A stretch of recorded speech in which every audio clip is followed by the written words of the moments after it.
முதல்ல மாட்டை வச்சு அரசியல் பண்ணிட்டாங்க. இப்போ பக்ரீத்துடைய நெருக்கமா இருக்கிறதுனால ஆட்டை வைத்து அரசியல் லாபம் அடைவதற்கு இது மாதிரி செஞ்சிட்டு இருக்காங்க. कोई नियम बकरीद के वक्त ही लगेगा, इसलिए तो मैंने बोला ना, इसलिए ये किसी का अब्बा का पाकिस्तान या किसी अब्बा का लाहौर नहीं है, ये हमारा हिंदू राष्ट्र है।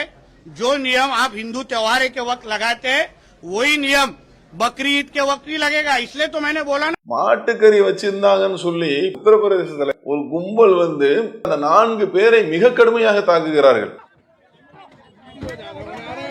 सबके हाथ में हथियार थे उनके में. அவங்க கையில ஆயுதங்கள் இருந்துச்சு. அவங்க எங்களை கண்மூடித்தனமா தாக்குனாங்க. செய்தியும் சிந்தனையும் என்கின்ற இந்த நிகழ்ச்சி வாயிலாக பல்வேறு அண்மை செய்திகளை நாம் அறிந்து வருகிறோம். அதனுடைய தொடர்ச்சியாக இன்றைய தினம் மகாராஷ்டிர மாநிலத்துடைய அமைச்சர் நிதேஷ் ராணே, மீன்வளம் மற்றும் துறைமுக மேம்பாட்டு அமைச்சர், செய்தியாளர்கள் சந்திப்புல பக்ரீத் பண்டிகையின் போது ஆடுகள் குர்பானி கொடுக்கறாங்கல்ல, அது சம்பந்தமா கருத்து சொல்றாரு. நடுநிலையாளர்களாக இருக்கக்கூடியவர்கள், சமூக ஆர்வலர்கள் தீபாவளி, ஹோலி இது மாதிரி பண்டிகைகள் வரும் பொழுது அப்பெல்லாம் என்ன செய்யறாங்களாம், கருத்து சொல்றாங்களாம். நீங்க பட்டாசு வெடிக்காதீங்க, காத்தெல்லாம் மாசாகுது அப்படின்லாம் கருத்து சொல்றாங்க. ஆனா பக்ரீத் பண்டிகை ஆடுலாம் குர்பானி கொடுக்கப்படுது, அந்த நேரத்துல யாராவது பேசுறாங்களா? நடுநிலையாளர்கள் பேசுறாங்களா? சமூக ஆர்வலர்கள் பேசுறாங்களா என்பது போன்று என்ன செஞ்சிருக்கிறாரு, ஒரு கருத்தினை அவர் சொல்லி இருக்கிறார். कोई भी हमारा जब हिंदू त्योहार आता है, होली जब आता है होती है, तभी हम लोग को फुकट के एडवाइस दिए जाते हैं कि ड्राई होली मनाओ, एनवायरमेंट फ्रेंडली होली मनाओ। जब भी हमारा दिवाली आते हैं तभी पटाखे मत बजाओ। जो नियम आप हिंदू त्योहार के वक्त लगाते हैं वही नियम बकरीद के वक्त ही लगेगा, इसलिए तो मैंने बोला ना। इसलिए ये किसी का अब्बा का पाकिस्तान या किसी अब्बा का लाहौर नहीं है, ये हमारा हिंदू राष्ट्र है। जो नियम आप हिंदू त्योहार के वक्त लगाते हैं वही नियम பக்ரீத் के वक्त ही लगेगा, इसलिए तो मैंने बोला ना। முஸ்லிம்கள் மீதான வெறுப்புக்குரிய ஒரு செய்தி என்ன காரணம் பாத்தீங்கன்னா, மகாராஷ்டிரால ஏற்கனவே மாட்டுக்கு அங்கு தடை, மாட்டு அரசியலை முடித்து தற்போது ஆட்டு அரசியலை ஆரம்பிக்கக்கூடிய ஒன்றாகத்தான் இதை பொதுமக்கள் பார்க்கிறாங்க. வெகுஜன மக்கள், நடுநிலையாளர்கள், சமூக ஆர்வலர்கள் அவங்களுக்கெல்லாம் தெரியுது எதுக்கு நம்ம பேசணும், எதுக்கு நம்ம பேசக்கூடாது, எதிலெல்லாம் பிரச்சனை இருக்கிறது, எதிலெல்லாம் பிரச்சனை இல்லை, யார் சமுதாய ஒற்றுமைக்காக, சமூக நலனுக்காக, இந்த நாட்டுடைய நலனுக்காக, மக்களுடைய நலனுக்காக பேசுவார்கள். அதே போல அவங்க இதுவும் விளங்கி இருக்கிறாங்க, யார் வெறுப்பு பேச்சினை பேசுவார்கள், முஸ்லிம்களை குறித்து பேசுவார்கள், அதை தங்களுடைய அரசியல் ஆதாயத்திற்கு யார் பயன்படுத்துவார்கள் என்பதை மிக தெளிவாக என்ன செஞ்சிருக்கிறாங்க, சமூக ஆர்வலர்கள், நடுநிலையாளர்கள், வெகுஜன மக்கள் வரைக்கும் என்ன செஞ்சிருக்கிறாங்க, விளங்கி வைத்திருக்கிறார்கள். அப்ப நீங்க இந்த செய்தியை நீங்க நல்ல ஆழமாக பார்த்தீர்கள் என்று சொன்னால், ஏற்கனவே மாட்டுக்கு அங்க தடையாக இருக்கிறது. தற்போது என்ன செய்யறாங்க, ஆட்டிற்கும் குரல் கொடுக்கணும்.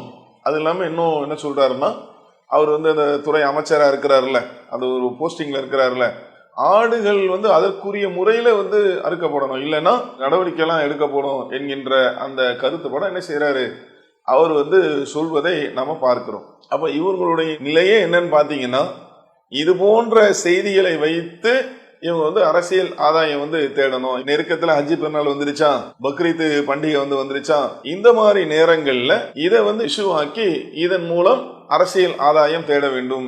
பொதுவா அதுல மக்கள்லாம் யாரும் என்ன செய்யறது இல்ல, இது போன்ற இவருடைய இந்த கருத்துக்களுக்கெல்லாம் யாரும் முக்கியத்துவம் கொடுக்கறது இல்லை. நல்ல தெளிவா தெரிஞ்சிருச்சு, மாட்டுக்கறி வைத்திருக்கிறார் வட மாநிலங்கள்ல, அதன் பேரால் பல பேர் தாக்கப்பட்டிருக்கிறார்கள், பல பேர் அடிக்கப்பட்டிருக்கிறார்கள், துன்பப்பட்டிருக்கிறார்கள், உயிரிழந்திருக்கிறார்கள். அப்ப அதை முடிச்சுட்டு இப்ப என்ன செய்யறாங்க, பக்ரீத் பண்டிகை வரக்கூடிய இந்த சந்தர்ப்பத்துல ஆடை வைத்து தங்களுடைய அந்த ஆட்டத்தை மறுபடியும் ஆரம்பிக்கக்கூடிய ஒன்று என்பதை மக்கள் என்ன செய்யறாங்க, மிக தெளிவாக விளங்கி வைத்திருக்கிறார்கள். இப்ப நம்ம என்ன கேட்கிறோம் அப்படின்னா, இந்த ஆடு மாடுகள் இதெல்லாம் இருக்குல்ல, இதெல்லாம் உணவுக்கு உண்டான ஒண்ணு தானே.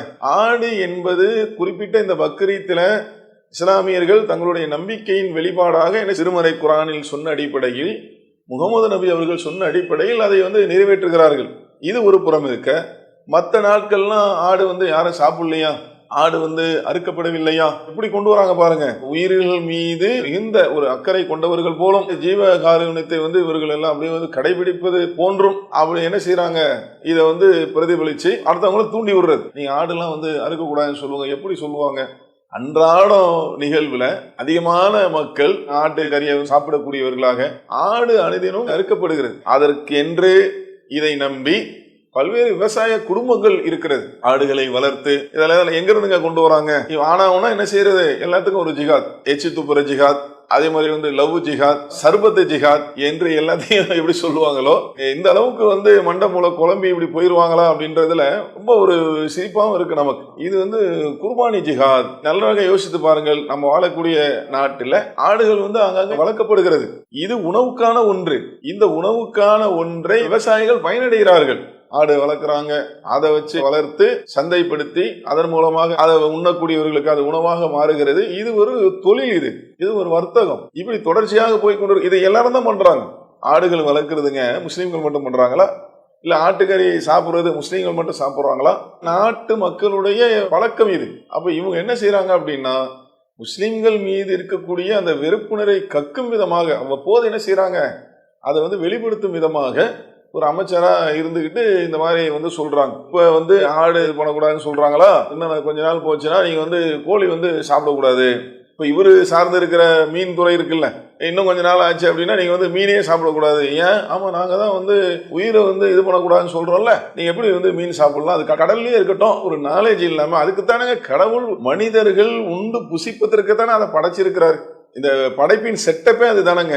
மனிதர்கள் இப்ப எப்படி காய்கறிலாம் விளைகின்றதோ, நம்ம விதை விதைச்சவன தண்ணீர் பாய்ச்சனவன அது எப்படி விளைகின்றதோ, அது மாதிரி இந்த ஆடுலாம் நீங்க பாருங்களேன், இந்த மீனெல்லாம் நீங்க பாருங்களேன். அதற்கு என்ன கடவுளுடைய ஏற்பாடு. அது மருத்துவர்கள்லாம் நிறைய சொல்றாங்கல்ல, என்னென்னலாம் அதுல விட்டமின் இருக்கிறது, அதுல என்னெல்லாம் பிளஸ் இருக்கிறது. இவங்களுடைய நோக்கம் என்ன அப்படின்னு பாத்தீங்கன்னா, ஒன்னா இந்த சொல்லுவாங்கல்லங்க, ஆட்டை அடிச்சு மாட்டை அடிச்சு மனிதனை அடிப்பாங்க அப்படின்ற மாதிரி ஒரு பழமொழிலாம் சொல்லுவாங்க பாத்தீங்களா? அந்த மாதிரி இப்ப இவங்க என்ன செய்யறாங்க, முதல்ல மாட்டை வச்சு அரசியல் பண்ணிட்டாங்க. இப்போ பக்ரீத்துடைய நெருக்கமா இருக்கிறதுனால ஆட்டை வைத்து அரசியல் லாபம் அடைவதற்கு இது மாதிரி செஞ்சுட்டு இருக்கிறாங்க. இதுல இன்னொரு விஷயம் என்னன்னு பாத்தீங்கன்னா, எவ்வளோ நாட்டுல முக்கியமான விஷயங்கள்லாம் நடக்குதுங்க. எவ்வளோ கருத்துகள் வெகுஜன மக்களை, பொதுமக்களுக்கு பயனுள்ள கருத்துக்கள்லாம் சென்றடைய வேண்டிய தேவை இருக்கிறது. ஆனா என்ன நடக்குதுன்னு பாத்தீங்கன்னா, இந்த மாதிரி நபர்கள் சொல்லக்கூடிய கருத்தெல்லாம் ஒரு சில ஊடகங்கள் மக்கள்லாம் இது குறித்து அப்படியே சிந்திக்கிற யாரும் என்ன செய்ய மாட்டாங்க. நல்லா தெரிஞ்சு போச்சு, பிஜேபியா அந்த கட்சியை சார்ந்தவர்களா, ஆளக்கூடிய அமைச்சர்களா, இவங்களுடைய கருத்தெல்லாம் இப்படிதான் இருக்கும். இதை வைத்துதான் அவங்க அரசியல் பண்ணி கொண்டு தெளிவா வெகுஜன மக்கள் வரைக்கும் தெரிந்து விட்டது. இவருடைய சிந்தனை என்பது ஒட்டுமொத்தமாக ஒன்றாக இருக்கக்கூடிய, அதுக்குதான் இப்ப தூண்டி விடுறாங்க. சமூக ஆர்வலர்கள்லாம் நடுநிலையாளர்கள்லாம் என்ன செய்யணுமா, நாட்டை என்ன செய்யாதீங்க, அறுக்காதீங்க, மற்ற நிகழ்ச்சி மாதிரி அதுவும் கொண்டாடப்படணும் அப்படின்ற மாதிரிலாம் என்ன செய்யணுமா, சொல்லணுமா. பட்டாசு வெடிக்கிறாங்க, நீங்க ஆய்வறிக்கையெல்லாம் எடுத்து பாருங்க, அதுல சொல்லக்கூடிய தகவல் எல்லாம் பாருங்க. யார் சொல்றாங்க? நாட்டுடைய நலன் விரும்பக்கூடிய அந்தந்த துறையை சார்ந்தவர்கள் சொல்லுகிறார்கள். அதில் உள்ள மைனஸ் எல்லாம் என்ன செய்யறாங்க, இஸ்லாமிய மக்களும் இந்த ஆட்டிறைச்சியை அறுத்து அதே போல குர்பானி கொடுக்கக்கூடிய அந்த இறைச்சிகளை தங்களை ஒட்டி இருக்கக்கூடிய ஏழை மக்களுக்கு தான தர்மமாக கொடுக்கிறார்கள். இதுல கூட பாத்தீங்க அப்படின்னா, இதன் மூலமா என்ன செய்யப்படுது, இறைச்சிகளை என்ன செய்யறாங்க, தாங்களும் உண்டு புசித்து பிறருக்கும் என்ன செய்யறாங்க, தான தர்மங்கள் செய்கிறார்கள். எவ்வளவு பெரிய விஷயம் நடக்குது. அது மட்டும் இல்லாமல் இதனால் பயனடையக்கூடியவர்கள் விவசாயிகள் எவ்வளவு நன்மைகள் இருக்கிறது. இது ஒன்னோட முடிகிறது இல்லைங்க. ஆட்டை அறுக்கக்கூடாது அப்படின்னு முடிவு எடுத்தா என்னெல்லாம் பாதிப்பு இருக்கிறது. யாருக்காவது சாப்பிட கிடைக்குமா? அல்லது விவசாயிகள் அதை வளர்த்து மிகப்பெரிய பண்ணையாக ஆக்கி அதுக்கு ஆர்வம் காட்டுவாங்களா? ஆடுலாம் வளர்ந்து கடைசியா என்ன நடக்கும்? தன்னால வளர்ந்து தன்னால மடிந்து ஒண்ணுமே யாருக்குமே அது பயன் இல்லையே. முஸ்லிம்கள் மீது உள்ள அந்த வெறுப்பின் காரணமாக என்ன செய்யறாங்க இவங்க, இது மாதிரி பேசக்கூடிய நிகழ்வை நாம காண்கிறோம். நபிகள் நாயகம் ஸல்லல்லாஹு அவங்க சொல்றாங்க, ஒரு நாய் மிக தாகத்தால கிணற்று அருகே நாக்கை தொங்க போட்டு கொண்டு நிற்கிறது. அந்த வழியாக ஒரு மனிதர் வருகிறார். அவருக்கும் கடுமையான தாகம். அவர் என்ன செய்யறாரு, அந்த கணத்துல இறங்கி அவர் தண்ணி குடிச்சிடறார். மேல பாக்குறாரு, நாய் ஈர மண்ணை நக்கி கொண்டு இருக்கிறது. அவருக்கு புரியுது தாகம் தான் அப்படின்ட்டு. மறுபடியும் உள்ள இறங்கி அவருடைய அந்த காலனி இருக்குல்ல, அதுல தண்ணீரை கொண்டு அந்த நாய்க்கு வைத்தார். இதனால் இறைவன் அவருடைய பாவங்களை மன்னித்து அவர்களுக்கு தகுதியை உயர்த்தினான், மேன்மைப்படுத்தினான். எப்படிப்பட்ட மார்க்கம் பார்த்தீங்களா? இதெல்லாம் முகமது நபி சொல்றாங்க. அப்ப அந்த அடிப்படையில இஸ்லாமிய மார்க்கம் மிக தெளிவாக மனித நேயத்தை போதிக்கிறது, ஜீவகாருண்யத்தை போதிக்கிறது. இந்த ஆடு என்பது, மீன் என்பது இதெல்லாம் உண்ணுவதற்கு உரிய ஒரு பொருள் தானங்க. இதெல்லாம் யாரும் சாப்பிடக்கூடாதுன்னு சொன்னா, அப்ப இதையெல்லாம் கருத்தில் கொண்டு நிதேஷ் ராணே போன்ற ஆட்களுடைய இந்த கருத்துக்கள், இந்த செய்திகள்லாம் இருக்கு பாருங்க, இது வந்து வேண்டுமென்று தேவையில்லாத விஷயங்களை தூண்டிவிட்டு தேவையில்லாத விஷயங்களை வந்து உண்டாக்கி அவங்களுக்கு என்ன அப்படின்னா மக்கள்லாம் நிம்மதியா இருக்கக்கூடாது. ஏதாவது ஒரு விஷயத்துல என்ன செய்யணுமா, சண்டை போட்டுக்கிட்டே இருக்கணும். இவங்க என்ன செய்யணும், அரசியல் ஆதாயம் அடைய வேண்டும், இவங்க அந்த பதவியில குளிர்காய வேண்டும். இதுதான் கான்செப்ட். அப்ப இதை வந்து மிக நன்றாக புரிந்து கொண்டு அன்பார்ந்த சகோதர சகோதரிகளே, இது போன்ற இவர்களுடைய அந்த பேச்சுகளை எல்லாம் புறம் தள்ளிவிட்டு நாம இந்த நாட்டுடைய நலனுக்காக, இந்த நாட்டு மக்களுடைய ஆரோக்கியத்திற்காக எதெல்லாம் நல்லதோ, எது சிறந்ததோ அது போன்ற செயல்களில் நாம் அனைவரும் ஒற்றுமையாக கரம் கோர்த்து செயல்படக்கூடியவர்களாக இருக்கணும். இதுல மிக முக்கியமா அவர் என்ன சொல்றாருன்னா, அரசியல் சாசன சட்டத்தை பத்தி அவர் பேசுறார். அரசியல் சாசன சட்டம் என்பது அனைவருக்கும் பொதுதானே. அவங்க எங்க பண்டிகைக்கு வந்து சமூக ஆர்வலர்கள் கருத்து சொல்றாங்க, ஆனா முஸ்லிம்கள் பண்டிகைகளுக்கு வந்து கருத்து சொல்ல மாட்டாங்க. நாட்டுடைய அரசியலமைப்பு சட்டம் என்பது எல்லாருக்கும் சமம் தானே அப்படின்லாம் சொல்றாருல்ல. மக்கள் இடத்துல அரசியலமைப்பு சட்டத்தை மதிக்கிற ஆளுங்களா நீங்க? அது சம்பந்தமா பேசுற ஆளுங்களா?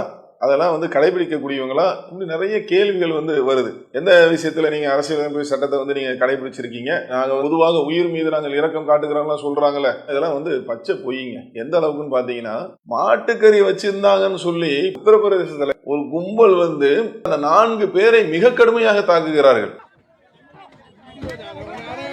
सबके हाथ में हथियार थे उनके में। அவங்க கையில ஆயுதங்கள் இருந்துச்சு. அவங்க எங்களை கண்மூடித்தனமா தாக்குனாங்க. எங்களை காப்பாத்த அங்க யாருமே இல்ல. சுமார் 1.25 மணி நேரம் தொடர்ந்து அடிச்சுக்கிட்டே இருந்தாங்க. நாங்க உயிர் பிழைப்போம்னு நினைக்கவே இல்லை. 2 போலீஸ்காரங்க அங்க இருந்தாங்க. எங்களை கொன்னுடுவோம்னு அந்த கும்பல் மிரட்டி எங்களை அடிக்கும் போது அவங்க ஒண்ணுமே செய்யாம பார்த்துக்கிட்டு இருந்தாங்க. सामने हमें जान से मारने की धमकी दे रही, वो बुत बन के खड़ी। 1 மணி நேரம் 1.5 மணி நேரம் தொடர்ச்சியாக அவர்கள் தாக்கப்படுகிறார்கள். இதுதான் மனித நேயமா? இதுதான் ஜீவகாருண்யமா? நீங்க தான் உயிரை காக்கின்ற ஆட்களா? இவங்க சொல்றதுல ஒண்ணுமே வந்து இதுல அங்கங்க இவர் வந்து மாட்டுக்கறி வைத்திருந்தார், இவர் வந்து அதை செய்தார், இதை செய்தார், இவர் ஜெய் ஸ்ரீராம் சொல்லவில்லை என்பதற்காக அங்கங்க கும்பலா சேர்ந்து அடிக்கிறாங்களா? அதை நிறுத்த முடியுது அவங்களால? அதை சொன்னீங்களா? ஏன்பா துன்புறுத்துறீங்க, ஏன்பா இது பண்றீங்க? நடுநிலையாளர்கள் அது சம்பந்தமா எவ்வளவு கருத்து சொல்றாங்க. இது அரசியலமைப்பு சட்டம். அவரவர் விரும்பக்கூடிய மதத்தை அவர் பின்பற்றலாம், அவரவர் விரும்பக்கூடிய உணவை அவர் உண்ணலாம். நீங்க யாரு தடுக்கிறதுக்கு? நீங்க வந்து ஆடை சாப்பிடக்கூடாது, நீங்க மாடை சாப்பிடக்கூடாது, நீங்க எப்படி? உங்களுக்கு ரைட்டே இல்லையே. அரசியலமைப்பு சட்டத்தின் பிரகாரம் அனைவரும் சமம்னு சொல்ற இந்த மகாராஷ்டிராவுடைய அந்த அமைச்சரை தான் கேட்கிறேன். அவங்க விரும்புற ஒண்ணு அவங்க சாப்பிட்டு போறாங்க, அவர்கள் விரும்பக்கூடிய அந்த மதத்தை அவர்கள் பின்பற்றுவார்கள். நீங்க ஏன் அதுல போய் தலையிடுறீங்க? மற்றவங்க எல்லாம் கருத்து சொல்லுங்கன்னு ஏன் சொல்றீங்க? அப்ப இவங்களுடைய நிலை என்ன அப்படின்னு பாத்தீங்கன்னா, ஒட்டுமொத்தமாக வெறுப்பு அரசியல் செய்து ஒன்றாக இருக்கக்கூடிய அந்த மக்களை பிரித்து அதுல வந்து பதவி சுகம் பெற வேண்டும் என்பதுதான் இவங்களுடைய நோக்கம்.